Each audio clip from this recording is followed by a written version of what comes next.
एक और बड़ी खबर आ रही है प्रयागराज से। इस खबर का रुख करते हैं, जहां पर इलाहाबाद हाईकोर्ट ने धर्मांतरण के मामलों पर अपनी चिंता को जाहिर किया और इस पर प्रतिक्रिया दी है। कहा कि मामलों पर रोक नहीं लगी तो एक दिन बहुसंख्यक आबादी अल्पसंख्यक हो जाएगी। हाईकोर्ट ने कहा कि धर्मांतरण के लिए होने वाले आयोजनों पर भी तुरंत प्रभाव के साथ रोक लगनी चाहिए। हमीरपुर के केस में जमानत याचिका पर सुनवाई करते हुए कोर्ट ने टिप्पणी की है। ये कोर्ट ने कहा कि यूपी में एससी, एसटी और अन्य आर्थिक रूप से कमजोर व्यक्तियों का बड़े पैमाने पर ईसाई धर्म में धर्मांतरण हो रहा है और बढ़ते धर्मांतरण पर कोर्ट ने अपनी चिंता को जाहिर किया है।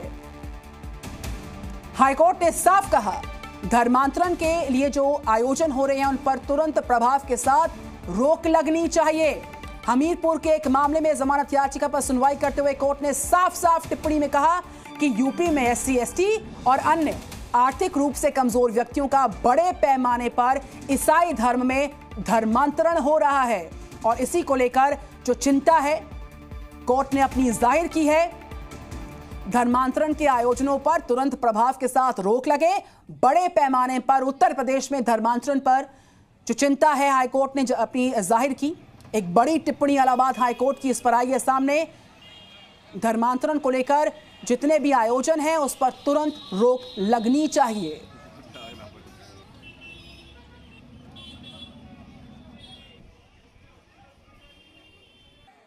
प्रयागराज के हाईकोर्ट ने जो टिप्पणी की है वो टिप्पणी देश के लिए चिंताजनक टिप्पणी थी। उन्होंने सीधा कहा कि अगर इसी तरह धर्मांतरण होते रहा एक दिन यहाँ का बहुसंख्यक अल्पसंख्यक बन जाएगा, यानी हिंदू अल्पसंख्यक बन जाएगा। आज अल्पसंख्यक हिंदुओं को इसके लिए सजग होनी चाहिए। उत्तर प्रदेश सरकार में मंत्री दिनेश प्रताप सिंह ने इस पर अपनी चिंता को जताया। सुनिए। मैं धन्यवाद देता हूं न्यायपालिका को, माननीय न्यायाधीश को, जिन्होंने भारतीय जनता पार्टी और राष्ट्रीय स्वयंसेवक संघ की बात पर मुहर लगाई। भारतीय जनता पार्टी और राष्ट्रीय स्वयंसेवक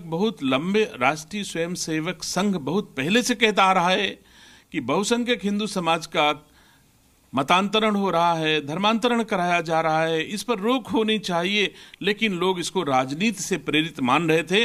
अब ये बात न्यायालय तक पहुंच चुकी, न्यायालय देश की महसूस कर रही, तो मैं उम्मीद करता हूं धर्मांतरण पर रोक लगेगी और बहुसंख्यक समाज को, हिंदू समाज को न्याय मिलेगा।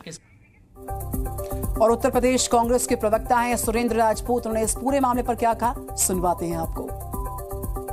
हम लोग जबरन धर्मांतरण के शुरू से विरोधी हैं, आगे भी विरोधी रहेंगे। स्वेच्छा से कोई काम करता है, कोई अपना धर्म का प्रचार प्रसार कर रहा है, उसका स्वागत।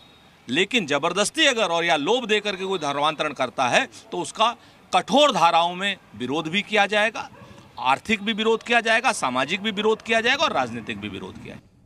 ऑल इंडिया मुस्लिम जमात के राष्ट्रीय अध्यक्ष मौलाना शहाबुद्दीन रिजवी बरेलवी ने कहा कि उत्तर प्रदेश में मुसलमानों या फिर ईसाइयों द्वारा कहीं भी धर्मांतरण कराने का कोई कार्य नहीं हो रहा और न ही कोई अल्पसंख्यकों की कोई ऐसी संस्था है जो धर्मांतरण करवाने के लिए लोगों को प्रलोभन देती हो। सुनिए। ये इलाहाबाद का हाईकोर्ट का जो चिंताजनक फैसला है वो किसी इलाके में कहीं हो सकता है, मुमकिन है, मगर पूरे उत्तर प्रदेश में कहीं कोई ऐसा मसला नहीं है कि यहाँ पर धर्मांतरण का काम चल रहा है, चाहे मुस्लिम संस्थाएं हों या ईसाई संस्थाएं हों या किसी और समुदाय।